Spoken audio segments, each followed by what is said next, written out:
तारीख पे तारीख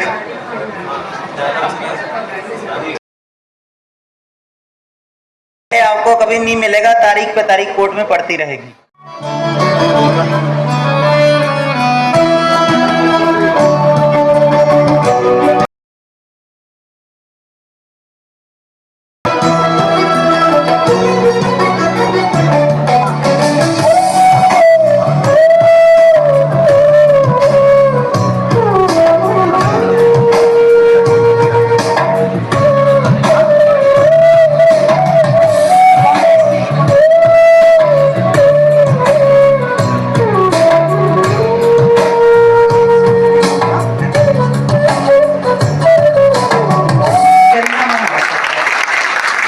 हम सभी साक्षी बनने जा रहे हैं आज के पावन अवसर पर हमारे बीच विधान PNS 2023। नहीं, बच्चों ने तो नाम भी नहीं सुना होगा, हो सकता है। उसमें एक डायलॉग होता था, तारीख पे तारीख। उसका मतलब था कि न्याय आपको कभी नहीं मिलेगा, तारीख पे तारीख कोर्ट में पड़ती रहेगी। ठीक है, तो उस चीज को मुख्य रूप से इस कानून में एड्रेस किया गया है। हर चीज के लिए, पुलिस के लिए, न्यायालय के लिए टाइम फिक्स किया गया है कि किसी भी चीज को कितने दिनों में ख़त्म करना है। तो जो अभी जो हमारे लिए सबसे बड़ी मुसीबत है, जो प्रॉब्लम है समाज में, कि न्याय की जो, जैसे बोलते हैं ना कि justice delayed is justice denied, तो वो चीज़ अभी नए कानूनों से उस चीज़ को ख़त्म करने का प्रयास किया गया है कि कोर्ट के लिए समय सीमा निर्धारित कर दी गई है कि इतने दिनों में जो ट्रायल होता है कोर्ट में, उसकी कई प्रक्रियाएं रहती हैं, कई स्टेजेस रहते हैं, हर स्टेज के लिए टाइम लिमिट फिक्स कर दी गई है। तो उससे हमारे जो संसद है उसका उद्देश्य यही है कि लोगों को न्याय मिले, टाइम लिमिट के अंदर मिले। तो ये एक नया चेंज है, इसमें लाया गया है।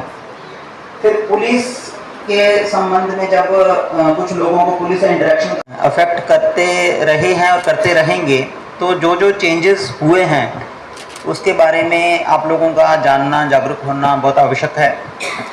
तो इसके लिए भारत सरकार की तरफ से, प्रदेश सरकार की तरफ से, हमारे पुलिस मुख्यालय की तरफ से, मंत्रालय की तरफ से, चीफ सेक्रेटरी साहब की तरफ से, हमारे DGP साहब की तरफ से हमें ये स्पष्ट निर्देश हैं कि जितने भी लोगों तक हम इन नए कानूनों के बारे में जानकारी पहुंचा सकें, ताकि जो चीज़ें उनको डेली लाइफ में अफेक्ट करेंगी उनके बारे में हम उनको बता सकें। तो ये हमारा एक प्रयास है।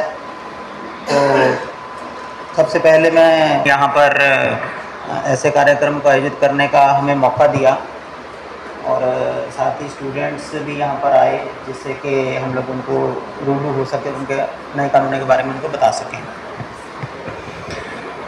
जैसा अभी एडिशनल SP साहब ने बताया कि भारतीय दंड संहिता, जो इंडियन पीनल कोड होता था, उसको अभी भारतीय न्याय संहिता से रिप्लेस किया गया। उसी प्रकार एक कोड होता था, criminal procedure code. Criminal procedure कड़े प्रावधान है, उसमें मृत्युदंड या आजीवन कारावास, एकदम बड़े कठोर, ऐसा पहले नहीं था, ये कठोर प्रावधान अब आए हैं। नेक्स्ट, बच्चों को अपराध के लिए खड़े पड़ लेना। पहले ऐसा कुछ नहीं था कि बच्चों को चलो मैं ले लूं, बच्चों के ऊपर डायरेक्ट ऑफेंस हो जाता था। उस पर अलग से क्लेरिफाई नहीं था कि बच्चों के द्वारा अपराध कराने वाला, कि बच्चों को किसी ने ले लिया और उसको कुछ पैसे दिए, कुछ लालच दिए, कुछ प्रलोभन दिए, और उसके द्वारा अगर कोई ऑफेंस कराता है तो इस पर भी कड़े प्रावधान है। इस पहले ऐसा आतंकवादी कृत्य, पहले देश हित में या ऐसे कहें कि राष्ट्रद्रोह, देशद्रोह का अलग अलग प्रावधान था, अलग से आतंकवादियों के लिए नहीं था। लेकिन अब स्पष्ट प्रावधान है BNS में 113 धारा में कि भारत की एकता, अखंडता, संप्रभुता, आर्थिक सुरक्षा को संकट में डालने की कोई कार्य करता है या योजना बनाता है तो वह आतंकवादी कृत्य कहलाएगा और उसको मृत्यु दंड दिया जाएगा। मतलब कड़े प्रावधान है ना।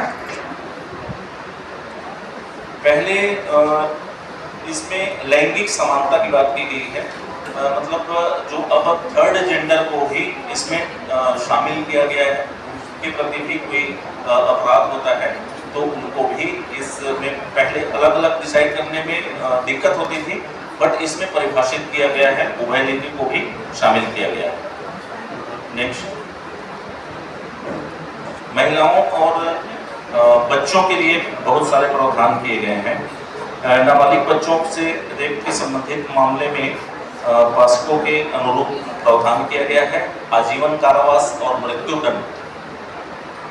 पहले बहुत सारे केसेस में अलग अलग प्रावधान नहीं थे, तो एक ही साथ सबको लिया जाता था, उसमें दिक्कत नहीं थी। अब अगर कोई नाबालिग बच्ची उसमें और अलग से एज भी डिसाइडेड है, 12 साल की कम आयु की बच्ची के साथ अगर कोई रेप करता है तो मृत्यु दंड का प्रावधान निर्धारित है। गैंग रेप के भी मामले में अब आजीवन कारावास का प्रावधान है, 20 साल का कैद है। धोखाधड़ी से यौन संबंध बनाने या बिना शादी के इरादा रखने वालों के लिए भी अलग से दंड का प्रावधान है। पहले क्या था, सब एक ही में शामिल था, अब क्लासिफाइड किया गया है कि कौन सा अपराध किस में जाएगा। इसी तरह से एक 0 FIR और E FIR के बारे में आप लोगों को अभी IG सर ने बताया। 0 FIR वो होता है कि घटना स्थल आपका दूसरी जगह का हो, मान लो रायपुर में आपके साथ कुछ घटना हो गया और आप दुर्ग में रिपोर्ट लिखाना चाहते हैं तो यही FIR होगा, उसको बोलते हैं 0 FIR।